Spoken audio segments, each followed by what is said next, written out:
Hey, welcome back to the Addicted to Gear show, everyone. Today we have a big topic that's been making waves in the world of guitar amplification in the last 24 hours. Randall Smith, the legendary founder of Mesa Boogie, has either left the company or has been fired. It's not really clear.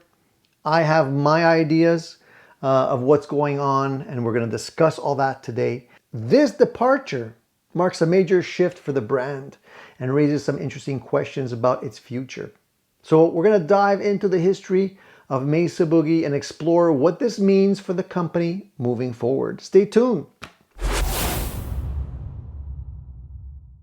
Before we jump into today's topic, please like, subscribe, support the channel, hit the little bell icon, because we bring you a lot of interesting first-hand information, and I would hate for you to miss out on any of it. Now, Mesa Boogie was founded by Randall Smith back in 1969, which was an excellent year, by the way, the year I was born.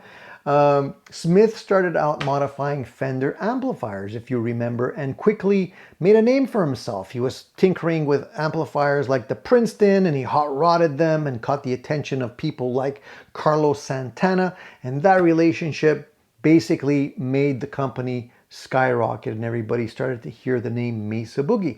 So his first creation, the Mesa Boogie Mark I, started it all. And I actually owned a Mark III, not a Mark I, but the Mark III was basically very close to the Mark I, an excellent amplifier, by the way. It introduced features like cascading gain stages, switchable power levels that would become staples in the amplifier world and adopted by a lot of other companies. Now, over the decades, Mesa Boogie became renowned for its high gain tone.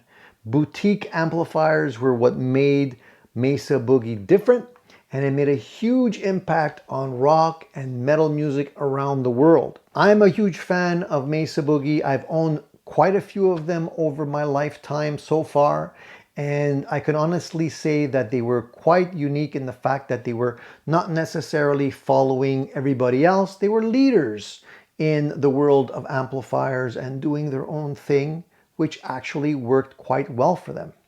Now, if we fast forward to January 6th, 2021, that was a huge day when Gibson announced it had acquired Mesa Boogie. And it caught me completely off guard. I wouldn't have had expected Gibson to acquire Mesa Boogie, but they did. And that acquisition was part of Gibson's strategy to expand its product range and reinforce its position in the guitar and amplifier market, because we all know how strong they are in the guitar market, but they weren't that strong in the amplifier market till then. So at the time, Gibson's CEO, James J.C. Curley, emphasized that Mesa Boogie would continue to operate with its team intact, with Randall Smith staying on as the brand's master designer. So, you know, everybody breathed a sigh of relief when we heard that, and we were all waiting to see what changes were coming, because ultimately, whenever there's an acquisition, there are changes. And most of the time, the CEO stays on for a little while and then rides off into the sunset with his bag full of money. And I think that's exactly what's happening here. I really don't think Gibson fired him. It was probably written into the acquisition. Now, Randall Smith's role at Mesa Boogie was pivotal even after the acquisition, because he played a crucial part in developing the Falcon series of amplifiers, which received generally positive reviews for their vintage-inspired designs and rich tonal quality. Now, the Falcon series was a testament to Smith's enduring influence and expertise in amplifier design. He is the guru. He's got over 50 years of experience, and he knows what he's doing. If there's anybody that you want to have in your corner of the ring, if you're jumping into the amplifier market, it is Randall Smith. With Randall Smith's departure, what does this mean for Mesa Boogie? You know, there's a couple of scenarios that can play out here, but let's look at it realistically and let's not make our, emotions get the best of us. Randall Smith's departure is significant. We can all agree on that. Things will not be the same. Now, given his foundational role in the brand's success. Mesa Boogie has a skilled team of engineers and designers that are still there, who have worked alongside Smith for all these years. So, in my opinion, the brand does have a very good chance of continuing to build on this legacy. That being said, we can't underestimate the influence that new blood will have on, the company. People like to make their mark. People like to, show what they can do. People within Gibson might have some interesting ideas that are not necessarily aligned with the legacy or the spirit of Mesa Boogie. So it definitely opens the door for new design directions, whether they're good or bad.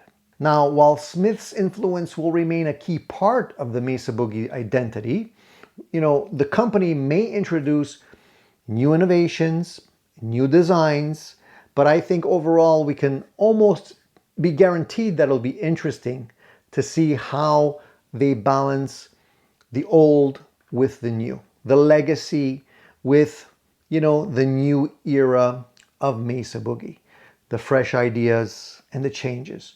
Will this mean that Mesa Boogie amplifiers will not be as valued without Randall, his little hand, his little magic touch?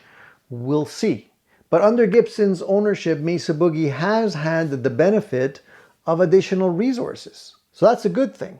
However, the challenge will be just ensuring that the brand stays true to its roots. There's always changes whenever something like this happens. Always, undoubtedly.